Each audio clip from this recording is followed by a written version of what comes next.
Okay, let's start with question one. Question one asks, write the balanced molecular, complete ionic, and net ionic equation.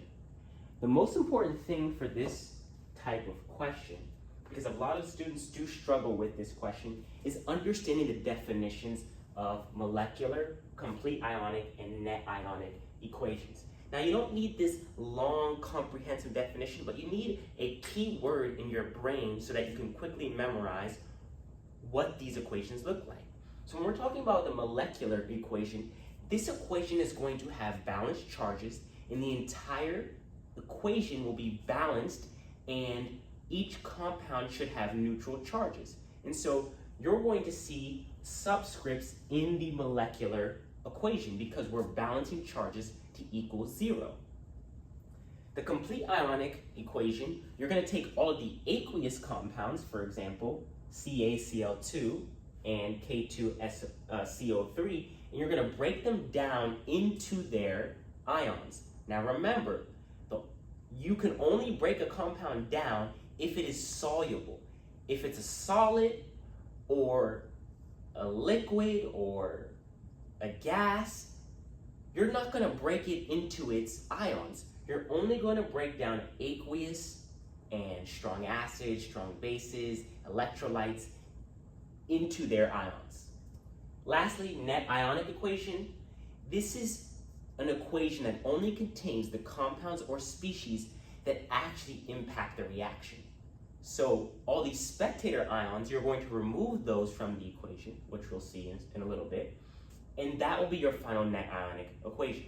So because we see subscripts in this first part of the equation, what we know is that's our molecular equation. So first, we need to figure out what are the products. So this is a double displacement reaction. So all you're going to do is switch the anions that are associated with the cationic metals. And so our first metal over here is Ca.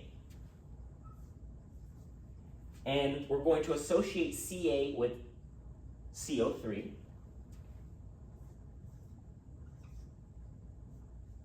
And then you're going to take K,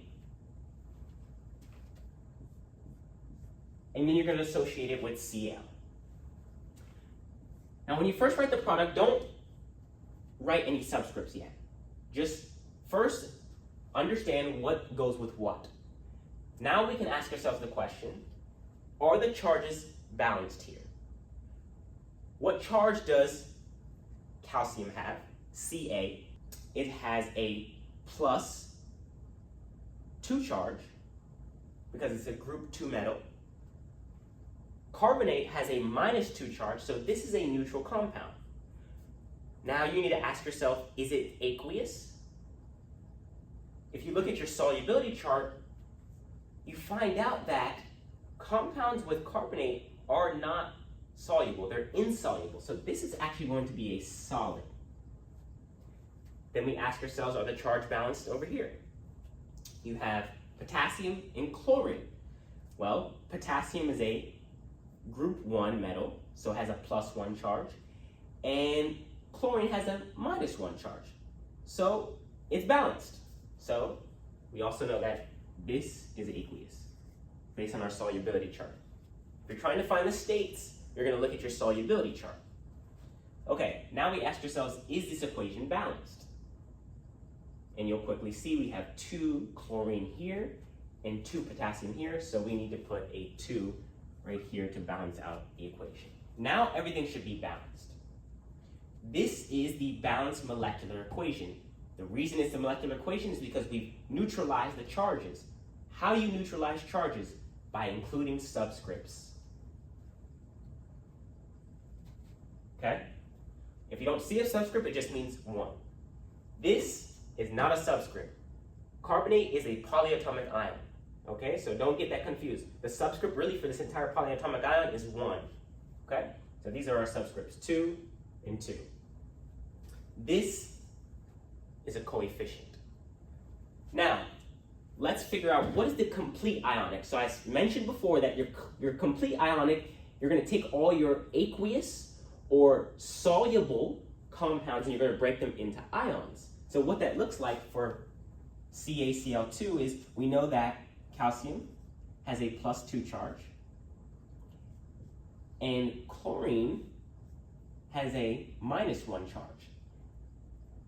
But you don't have subscripts in the complete ionic equation. You're going to move the subscript, and it's going to become a coefficient. Then over here, it's aqueous, so we can split it. Remember, subscript becomes coefficient. Potassium is a group 1 metal, so it has a +1 charge. This is not a subscript. This is carbonate. This is a polyatomic ion, and it has a -2 charge. Okay? Then we're going to go over here. Can we separate this? Your immediate answer should be no, because its state is solid. You're only going to separate aqueous, strong acids, strong bases, and electrolytes into their ions. So this is going to stay exactly the same. Nothing's going to change. And just to give you a heads up, each of these are also aqueous.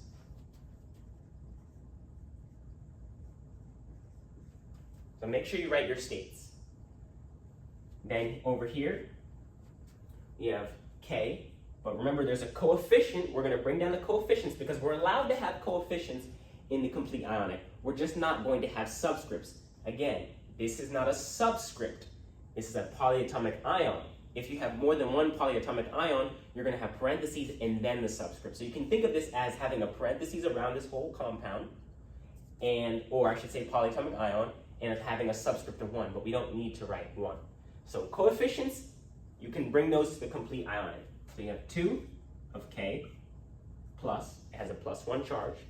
And remember, this coefficient also is connected with chlorine. So don't forget that. It's not just connected to K or potassium, it's also connected to chlorine. So then you're going to have 2 of Cl minus.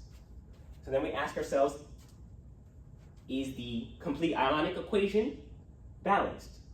1 Ca, 1 Ca. 2 Cl, 2 Cl. 2 K, 2 K. 1 polyatomic ion, 1 polyatomic ion. This is balanced. This is your complete ionic. You're going to have ions and you're going to have coefficients. No subscripts. If it's not aqueous or strong acid or a strong base or an electrolyte, do not split it up into its ions. This is a solid. Your solubility table will be given to you on the exam, so do not worry about that. Just learn how to read it. Now to make the net ionic equation, you're going to ask yourselves, what are the spectator ions that are present in the complete ionic equation? Now, you can think about the spectator ions as what shows up on the reactant side and also shows up on the product side. Because what that means is it did not participate in any of the reaction because it was used up, but it also was produced. So we see that we have 2K over here and 2K over here. So we can cross those out. We also have 2Cl here and 2Cl here. So we can also cross those out. So now we're left with an equation that contains the species that were actually used up and created a product. So if we just take each of those components and drop them down into one equation, that is going to be your net ionic. So your net ionic equation is going to be Ca 2 plus aqueous plus the polyatomic ion 2 minus aqueous is going to give you CaCO3, which is a solid. This is the net ionic. Everything you cross out, remove it, and just drop down everything you have, and that is your net ionic. So again, you have your molecular. No charges should be present. Every charge is going to be neutralized, meaning subscripts will be present. This is our complete ionic. No subscripts. You're going to have coefficients. Do not confuse subscripts when you have a polyatomic ion. This is not a subscript. Though it is a subscript of oxygen, it's included in the polyatomic ion. It's not the same as this. Your net ionic is whatever you didn't cross out, bring it down, and that is your net equation. That is question 1. So I skipped question 2 because it's fairly straightforward. It's deeply connected to question 1, and it's just asking you what the spectator ions are for question 1. And so you should be able to answer that. Even if you just look up the definition of what spectator ions, that should be helpful. The next question asks you, identify the acid and the base in this reaction and also predict their product. So a few things you should keep in mind. You should know what an acid and a base are. And you should also know the definition that you're referring to, because as you continue down the chemistry pathway, you're going to have other definitions that characterize acids and bases, and you're going to want to be able to differentiate between the definitions. And so far you've been given one definition to characterize acids and bases, and it's called the Arrhenius definition. And what it tells you is that acids are going to produce a hydronium ion or an H+, and bases are going to produce a hydroxide ion, an OH-. So looking at this equation, let's first identify the acid and base. So if we're looking at KOH, potassium hydroxide, what anion can this produce? Well, it can produce a hydroxide ion, right? If we were to split this into K and OH-, it would produce an OH- anion. So this is our base.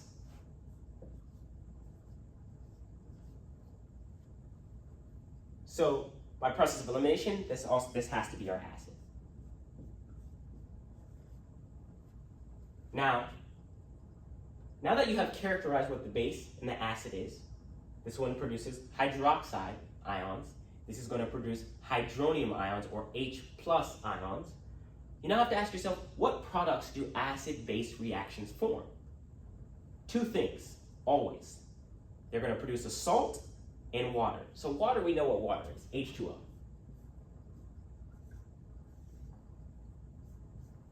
And a salt is just a fancy way, even though the word isn't fancy, it's a fancy way in chemistry of just saying an ionic compound. So you want to look at your reactants, and you're going to ask yourself, what ionic compound can be formed? Remember, an ionic compound needs a cation, a plus charge, and an anion, a minus charge. Okay, so we see we have potassium here. That's a cation. Okay, perfect. We'll start with K. And let's look at our second reactant. Well, we have H, which is a plus, so pluses and pluses can't go together. But we have sulfate. That's a minus charge. So that's our anion. So KSO4. Now let's ask ourselves, are all of our charges balanced? Well, K+, OH-, cool. H+, there's two of them, so +2. SO4 has a -2 charge, that's balanced. We also have charges balanced here as well. But we don't have charges balanced here. Because K is a group 1, so it's +1, and sulfate is a -2. So we need to put a subscript of 2 right there to balance out and neutralize the charges. Okay?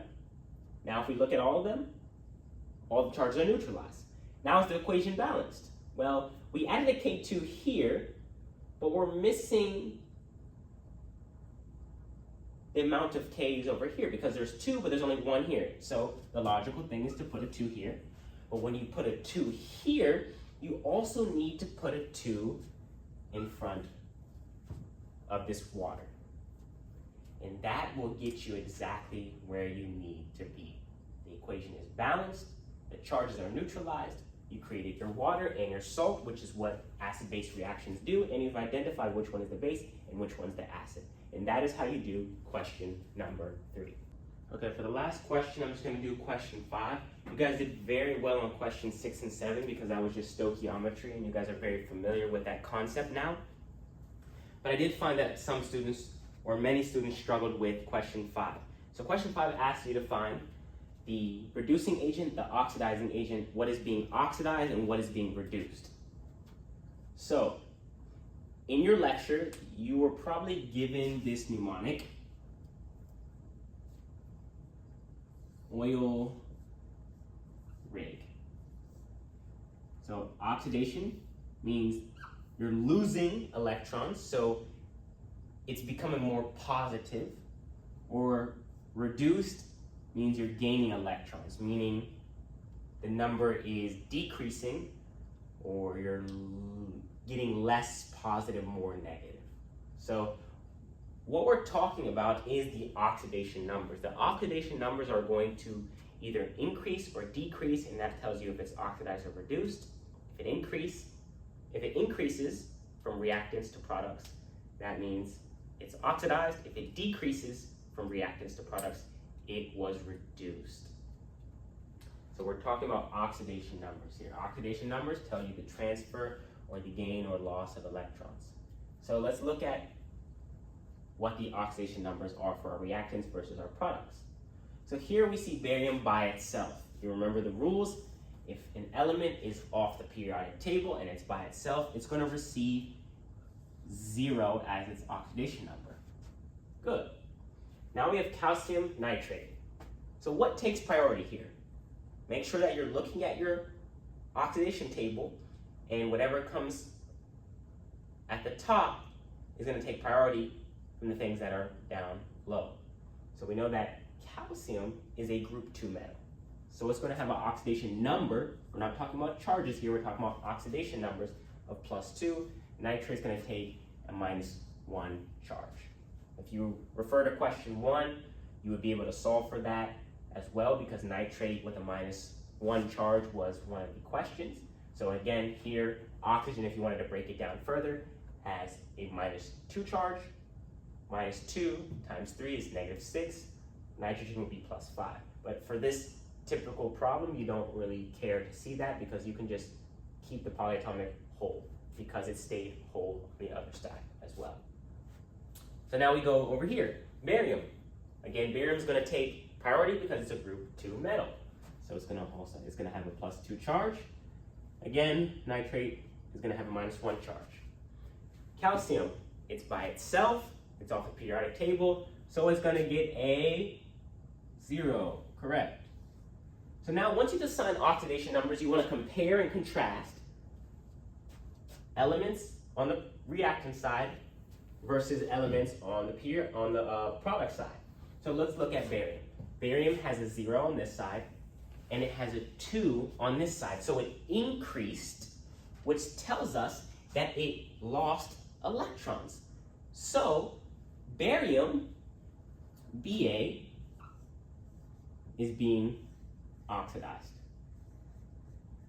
because it lost electrons, so it became more positive. Calcium was +2 on our reactant side, then it became 0 on our product side. So it it gained electrons. So that means that calcium was reduced. Now,